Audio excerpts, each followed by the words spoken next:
Hello and welcome to this week's edition of the Citrus Preps podcast alongside Mike Deem. I'm Brett Knudsen, and a week off last week for spring break. Although I know some of the teams still did some work and got some things done, but in the home stretch now of the spring sports season. High school season's coming underway, almost done. I think 8 weeks more or less to go.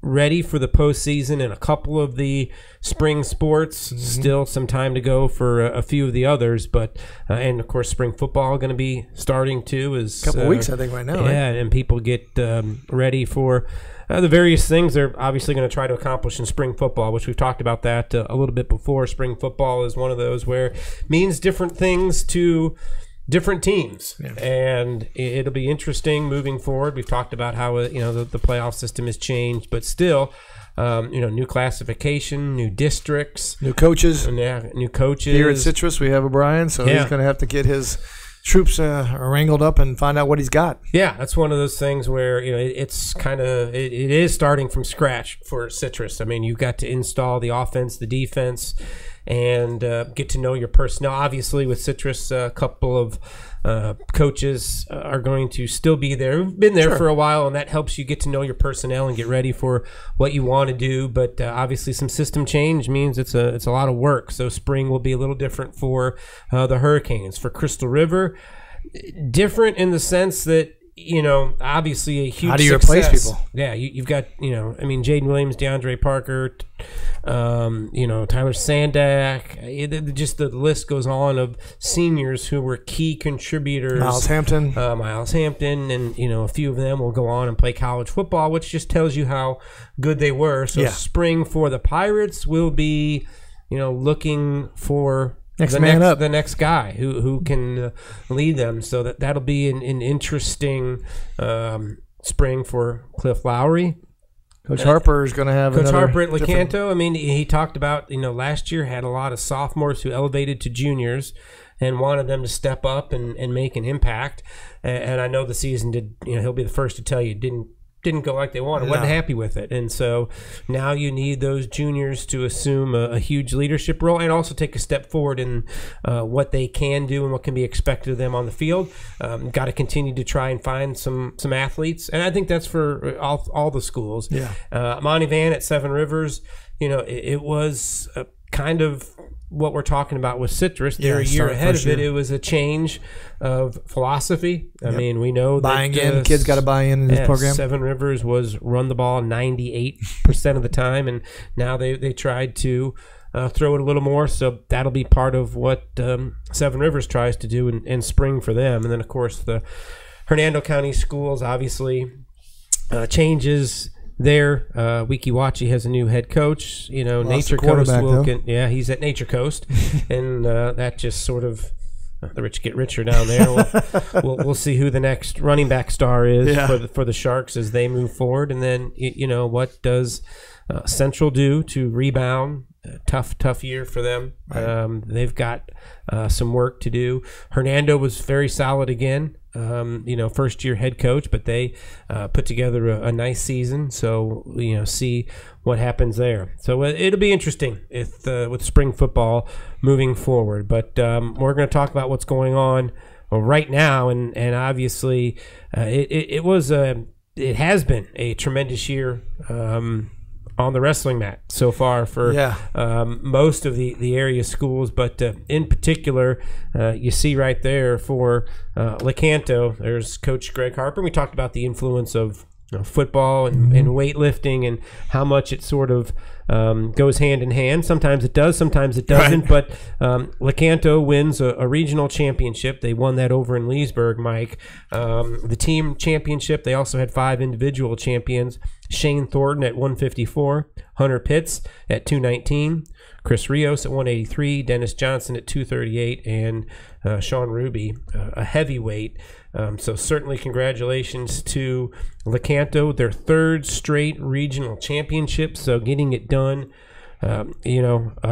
just doing good job, a great job. Weightlifting, I think I said on the mats, but it was weightlifting we're talking about. Not wrestling. And then you see that picture right there, Chop Alexander with the regional championship trophy. Also 3rd straight.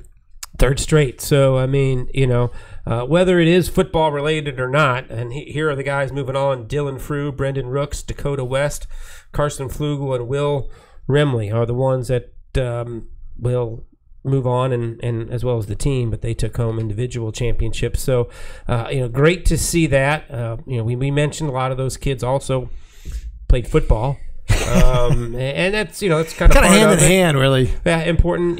Football coaches running. They want to see you in the weight room, and they want to see you on the track field. They want to see you out there doing what you're supposed to do. That's how you're going to do it. I mean, I think we've all read and seen enough to know that specialization is not how it works. If you're going to be the best you can be, and I think we've talked about this before. All of the coaches in just about every sport will tell you, I want my kids playing other sports, right? I mean, no matter what you're talking about. If you're a softball coach, you don't want your girls playing softball and travel ball all year long. You want them to do volleyball. You want them to do basketball. You want them to do other things. Football is the same way. And he mentioned the track, the need to run, the weightlifting. Whether you're on the weightlifting team or not, it doesn't matter. Right, you still got to do. You got to be in there, and it has to be done. And that's one of the things. You have to battle is getting them in the weight room, getting the numbers up. All 4 schools in this county, I think would love to see more kids out when we're talking about football. But certainly congratulations to those coaches, as you mentioned, both Citrus and Lecanto, 3 straight regional titles. That's a big deal. It is. I mean, and look, regional. I mean, maybe district. You think about it, but 3 regionals. That's doing a good job. You've got the kids who are committed, working. Yeah, and you think at some point that's going to correlate to other things they do. And like I said, we sort of always equate it to football, but a lot of times that is the case. Yeah, that's true. Where you get the linemen and those guys. But it's great to see them, and regardless whether they've got kids who never touched the football, they're just doing the weightlifting. We've seen it on the girls' side as well with tremendous success. It's great to see a group of kids come together, and as you said, it's a regional championship. Man, that's a big deal. I don't care what the sport is. You've done something to accomplish that. So congratulations to them. States will get underway in just over a week is when they'll get going. So hopefully next week we maybe could talk about it. Yeah, hopefully we can get some teams in here and talk about what they're going to do. And yeah, it's big time when you get that opportunity. So good luck to all of them. Continually moving through the spring season. Baseball is still got 3-4 weeks left to go on the boys' side. No surprise, Springstead continues to dominate that district. They're undefeated at 5-0, Dunellen at 5-1, and then there's a little break off. You got Crystal River at 3-3, Lecanto at 2-4, Citrus at 2-5, and then Weeki Wachee at 1-5. Citrus had a couple of nice wins over the break. They did some good things, so I think they're kind of starting to play better baseball as you get closer to the end of the season. Lecanto and Crystal River still the big bat game coming up in a little over a week, so that's always a big one because of the bat. Also in district standings, and that's kind of what you're looking for, is trying to move up in the district standings and then see if you can figure out a way to knock off Springstead. Right. And I think Dunellen feels like that they've got an opportunity as well. We talked about softball a couple weeks ago, and the job that Dennis Jenkins is doing at Dunellen. Yeah. They continue to be the class of that district at 5-0. Crystal River right on their heels at 5-1, having a good season on the softball diamond, followed by Springstead. Citrus is 3-4. Lecanto is 1-5. Weeki Wachee struggling. So still a couple weeks left to go in the season for those ladies as well. And again, Coach Jenkins and Dunellen, the pipeline of success of talented young ladies playing softball at Dunellen keeps on coming through. And Coach Jenkins knows what he's doing running the show as well. Yeah, exactly. So that makes a big difference too. He does a fantastic job. He did it at Crystal River, and he's continuing it right now, obviously, with Dunellen. Yep. So best of luck to them. On the flag football field, Crystal River in this county, not only dominating their county foes, but in the district as well. flag football has just grown so far across this state. You go from what used to be just for fun, having a little county championship, to now there's going to be state championship trophies given out. It's a big deal, and congratulations to all the young ladies who've really turned this into a heck of a popular sport. It really is. I mean, varsity, JV teams having to make cuts. It's not. Flag football for the girls used to be the powder puff game that the cheerleaders play. Exactly. That's not the way it works. No way. This anymore. I mean, dedicated athletes trying to do something out there that you don't see very much. It's like 7-7 for the boys. Well, that's what I was going to say. That's what it's turned into, and it's very competitive and fun to watch. And so, if you get a chance to get out there and support your team and these young ladies, please do so. As we mentioned, Crystal River doing a fantastic job. Do you see? In the next 15 years, the instead of the AAF, the FAA, the Flag Football of America. Flag football is already more successful than the Alliance. They have not folded. I would go watch a ladies flag football game. I don't know if that would be interesting if you saw something like that move up to the next level in the college ranks. That's kind of what I was thinking too. It'd be interesting. I mean, because a lot of the young ladies who play flag football, basketball, volleyball players,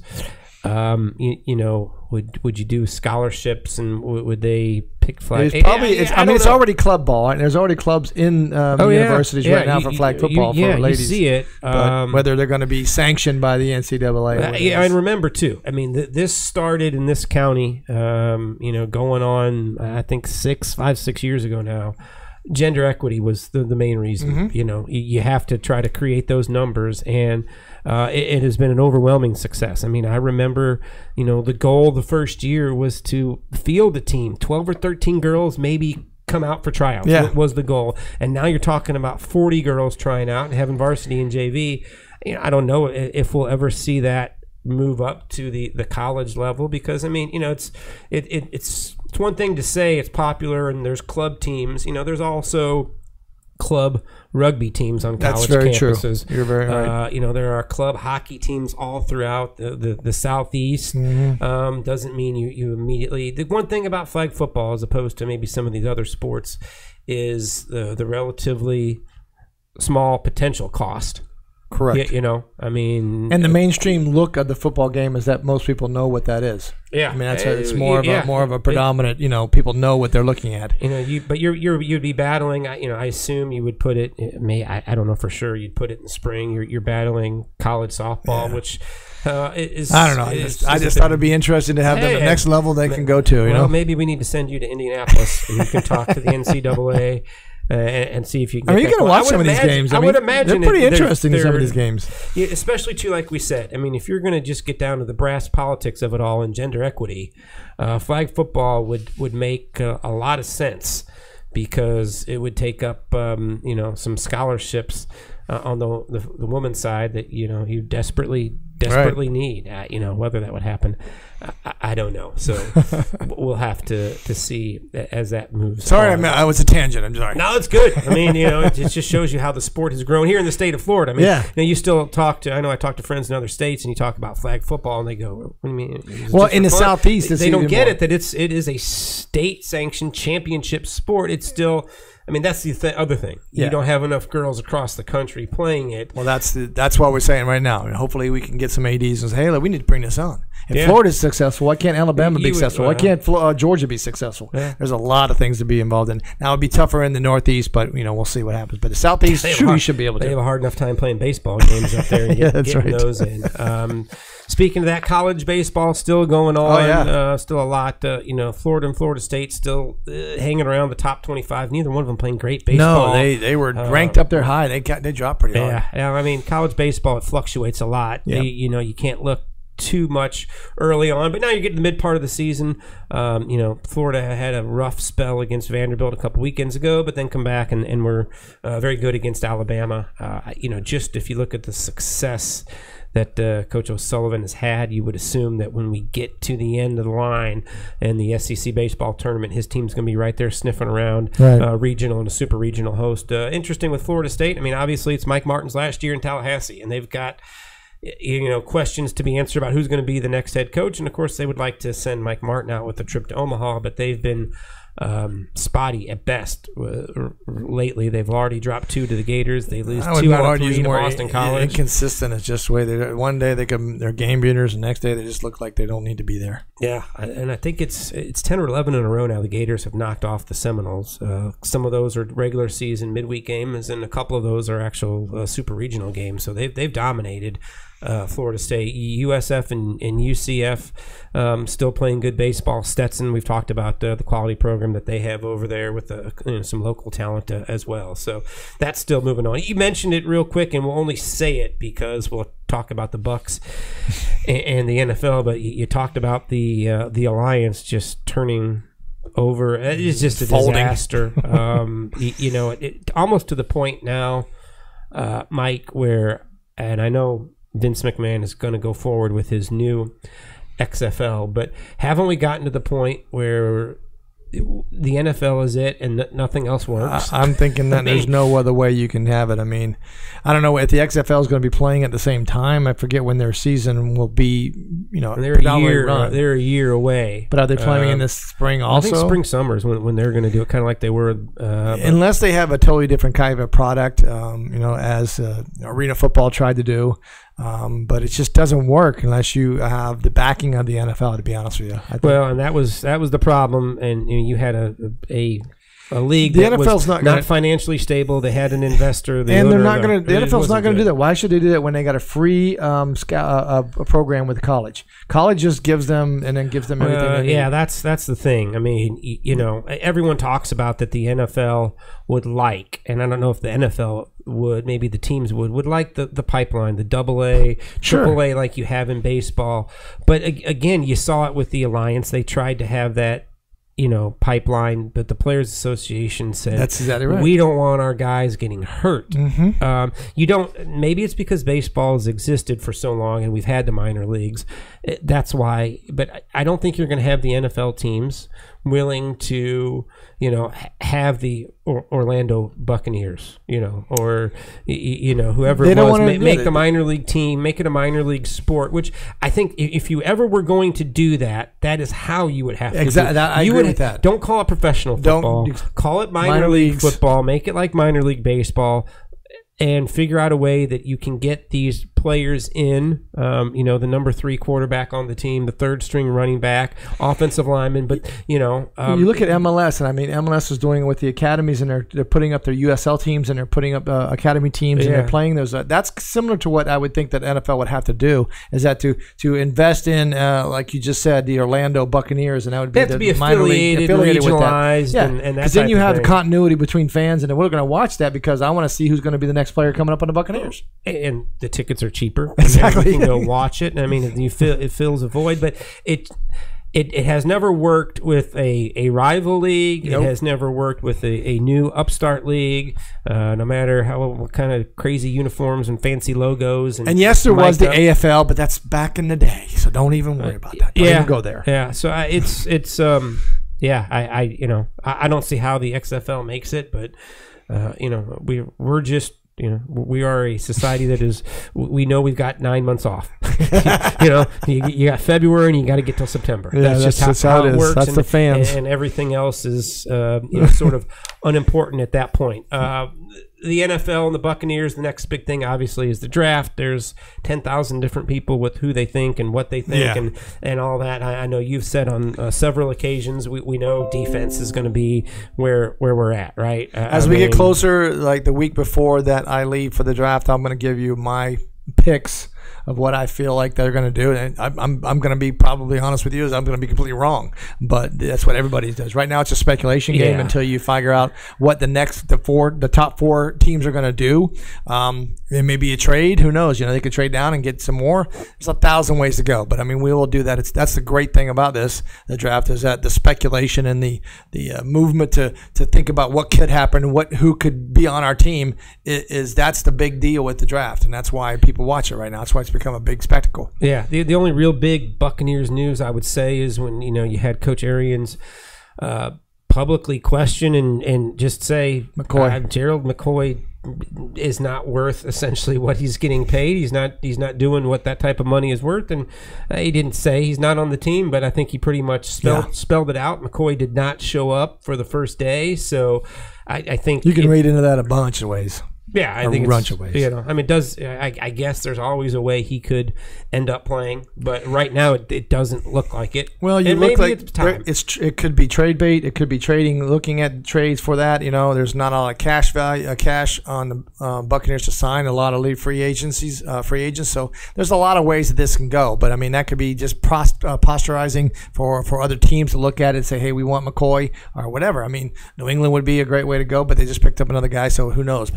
But the draft is where we need to be, and that's where we need to bring up the next couple of guys that we need to defensively. Yeah, and I mean, look, for everyone who's sort of griped about the defense the last couple of years, it will be a new look, because as it stands now, if you read into it, two of the biggest names on that defense are gone. Yeah. And so Quan and Alexander. Quan and McCoy. So, and I'm not saying that it was their fault that the defense didn't, because I think they're both individually talented players and worthy of playing in the league. But, for whatever reason, it didn't work. And maybe that's part of a new set of eyes. Coach Arians coming in, sitting down with Jason Licht and, making those decisions. I think, to me, McCoy is more of his value as a player not being worth it.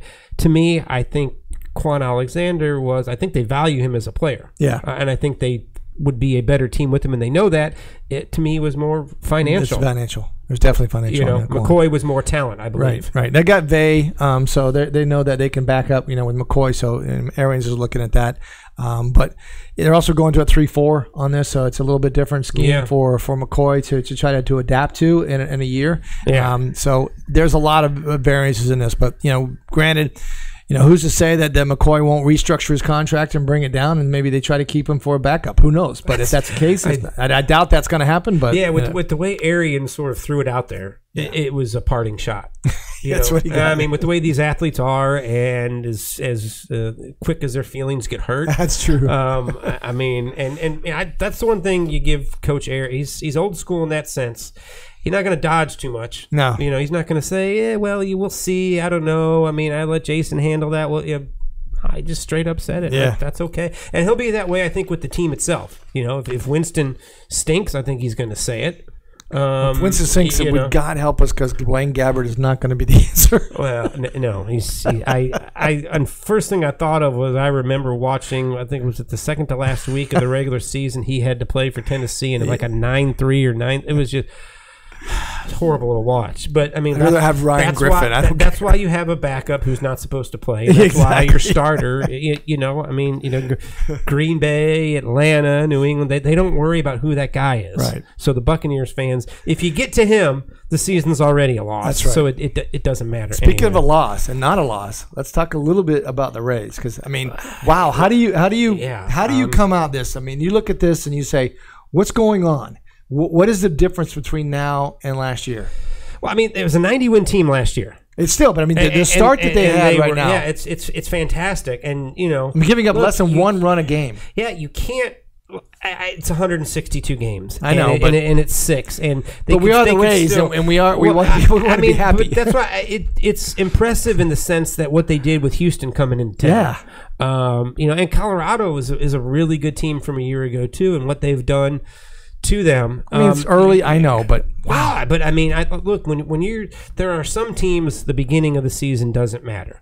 The Cubs, I think the Dodgers, the teams, the Red Sox, the Yankees, the start doesn't matter. For a team like the Rays, it does matter. Sure. Because they're not equipped to get out of a 1-10 hole. They're just not equipped. They've got to play at or above 500 for most of the season and get on a few winning streaks and try to get to that 90 win mark. That's how you do it. And so this is huge for them, because once again, they just do not have the successful major league talent that is used to the ups and downs of 162. I mean, you look at maybe one of their veterans in terms of age is Tommy Pham, but this is a guy who is really just 3 years into steady professional baseball, because he was a late bloomer with the Cardinals. And so he's still new. He's not a leader in terms of, hey, I've been through these playoffs. No, you don't really have that. Kiermaier, as good as he hasn't been in these very much. I mean, he's still a young guy.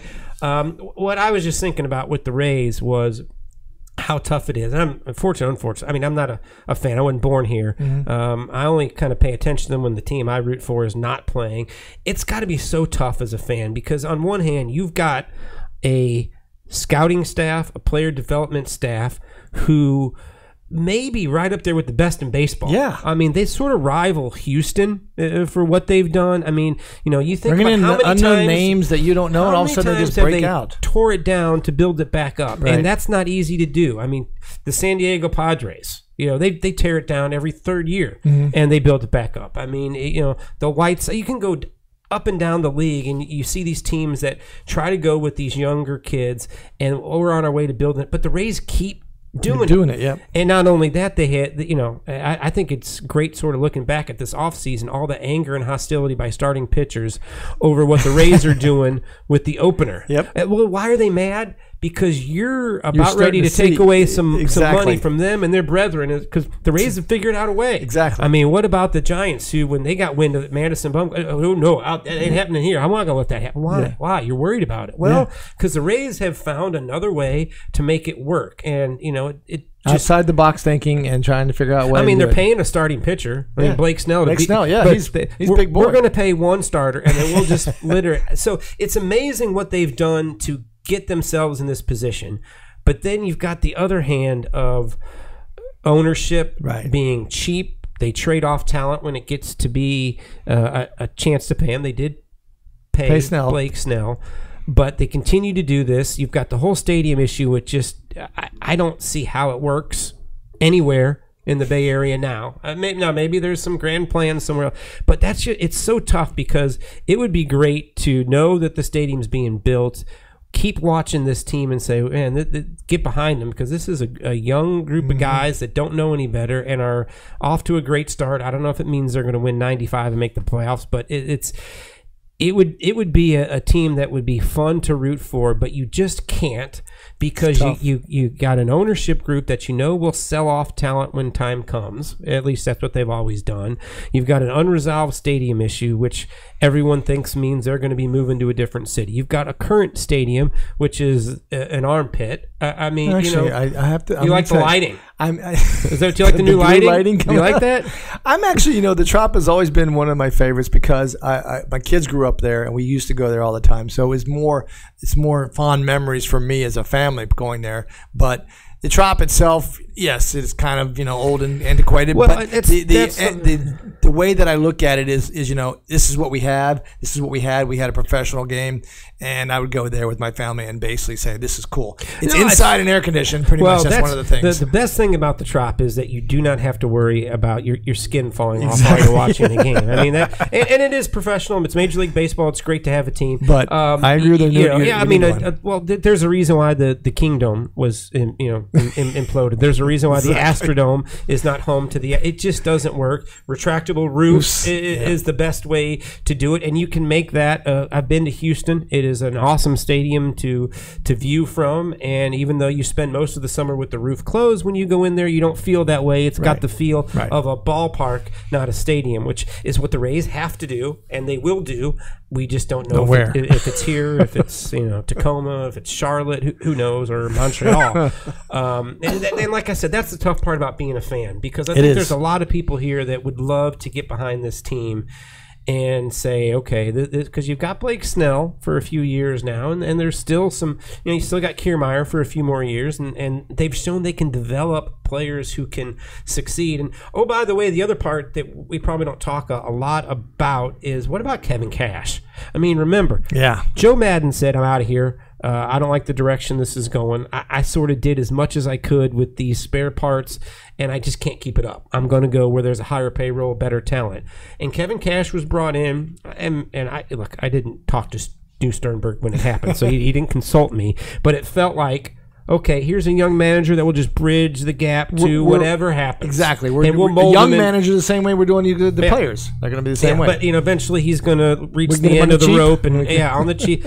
And the job he's done, and just the comfort he manages these games with now. I mean, I don't know if he was on board with the opener. I mean, Cash is not old school, but he's from Francona and that whole lineage. So I'm sure he had to be persuaded that, hey, this is what you have to do. Yeah. Give us time, and we think this will work. And he's gone along with it, and done he's got what? He's had 2 coaches already get a head coaching job, move on. Yeah, so he's developing his own tree. So I like him. I really like him. I think he could have, he would have been in the conversation. I think he was in the for manager of the year last year. It's just it's the Rays and the Red Sox were so good, but I mean the job he has done. There are a lot of managers that get fired having to coach young teams that are trying to build. Yep. And for him to have stuck around and do what he did, look, kudos to him. I don't know if 5-1 is going to turn into 60 and 102, or if it's going to turn into another 90-win season. But he's well, if he does back-to-backs, I'm telling you, that's pretty good. Interesting. What would other teams come calling, and would he be interested? I have a feeling that's where it's going to go. Because if you're looking for someone who can handle this new way of looking at baseball and stats driven and all that, sabermetrics and all that good stuff. Sabermetrics and putting in new talent and helping them win. I mean, thinking out of the box. He's already done that. Yeah, he hasn't done it like Madden, but he's sort of close. Yeah, pretty much. Yeah, interesting. But yeah, it's a great start, and you hope they can continue it throughout the summer. Because, like I always say, if your baseball team's competitive in the summer, it's quicker you get to football season. If baseball gets bad, July and August drag. But if the baseball team's interesting, then all of a sudden you got something going on. Oh yeah, the Rays are in second place. Oh, training camp starts for the Bucks. That's pretty good. We will mention real quick. We don't talk a ton about it, but playoffs just really actually a week away from tonight in the NHL. Yeah. The Lightning have a chance to set the NHL record for most wins ever in a regular season. They've got 2 left. They got to win both of them to get to 62 wins. But it's an 82-game regular season. They got a chance to win 62 out of 82. I went to the game Friday night, and they lost 6-3 to Washington, and it was just they just didn't look the same as I watched them on the TV. But it was still exciting. I tell you, it was the great team. You can see it at the end. They got fired up a little bit. Ovechkin was just really good, and Backman was really huge on the Capitals. But the defending Stanley Cup exactly, champs, and they're starting to get into. They're starting to groove. You can see a groove already. You can see the groove for them. But the issue is that yes, they had a chance. They still have a chance.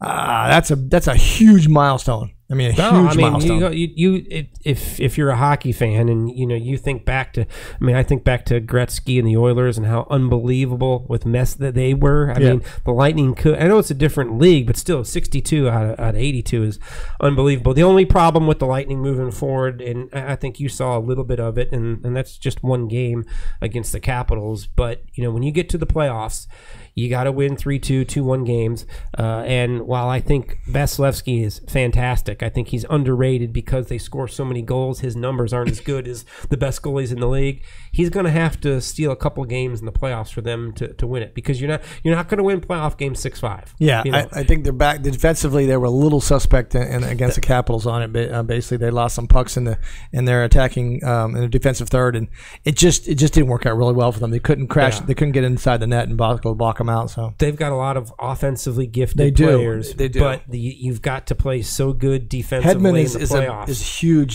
loss. Yeah. Well, I mean, he makes, and it's not just that he's good, but what he does to guys like Ovechkin and the other team's best players, if they play Pittsburgh and Crosby, with his length, you take away their maneuverability in those high traffic areas where goal scorers like to score, and without him, it is. But look, they're going to be the favorite, but will they be good enough? I always worry about teams that are so offensively gifted when you get to the playoffs, but we'll see. In a week from now, they will be starting. They will be the number 1 seed in the Eastern Conference, and we'll see who they. And if you haven't been to a game, go to a game. You're going to have a hard time getting tickets. I know, because the playoffs. Or you're going to pay out the whatever. Yeah, they sell out every game. Yeah. 18,000, 19,000, and the playoffs will be the same way. Yep. It'll be absolutely packed. But I had to get one in before the playoffs. Yeah, and what I love seeing, because I'm a hockey guy myself, I love seeing you're starting to see car tags, bumper stickers up here. Yeah. It's here. It's taken off, and that's great to see. So as soon as Deem and his warehouse, he's got room for it for a hockey rink. We could have an ice rink in Citrus County. Hey, I never thought about that, really. I thought that's a great idea. There's room in your warehouse. I'm just telling you, I measured it out. So if you want to do it, I think I got to bring the air conditioning down. Yeah, well, I mean, we talk about how about a minor league team in Citrus County? Can we support it? That would be great. I would love to do that. That would be fantastic. Go play the team over in Orlando. So, all right, that'll do it for us this week. We've digressed quite a bit. Best of luck to the weightlifters as they get ready for state next week. We'll keep you updated on the rest of the spring sports, and we'll be back next week with another edition of the Citrus Preps podcast.